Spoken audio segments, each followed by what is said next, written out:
took a deep breath and began to explain my marketing strategy to Rachel, sharing my screen with ease. She listened intently, nodding along as I walked her through the various slides and graphs. It was amazing how much more effective our conversation was with the screen sharing feature. We were able to collaborate in real time, making changes and adjustments on the fly. As we discussed the finer points of the strategy, I couldn't help but think about the other possibilities of screen sharing.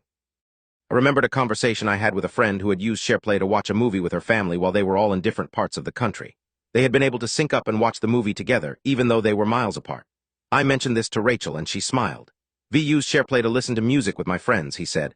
"It's so much fun to be able to listen to the same song at the same time and discuss it in real time." Was impressed.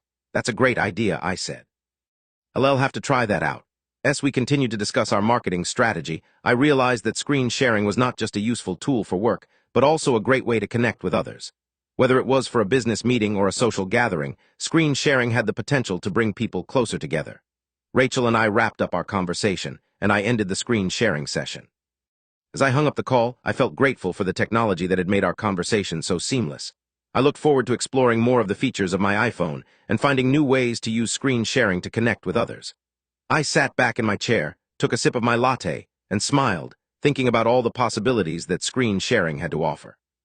It was amazing to think that with just a few taps, I could be connected to someone on the other side of the world, sharing my screen and my thoughts in real time. The future of communication was certainly exciting.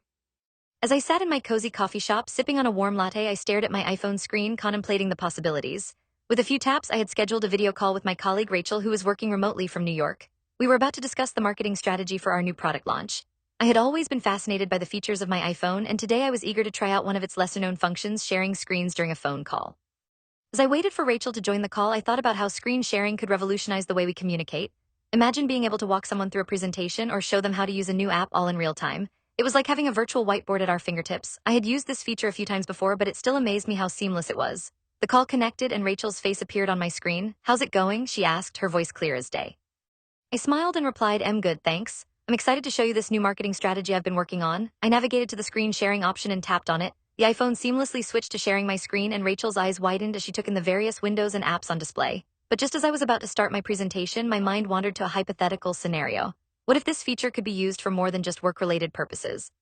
What if it could be used to share intimate moments or to connect with loved ones in a way that felt almost invasive? As I pondered this, Rachel's voice cut through my thoughts. "'Kay, I'm ready when you are. What's the plan?" I hesitated, my finger hovering over the screen sharing button. Was I ready to explore the uncharted territories of this feature?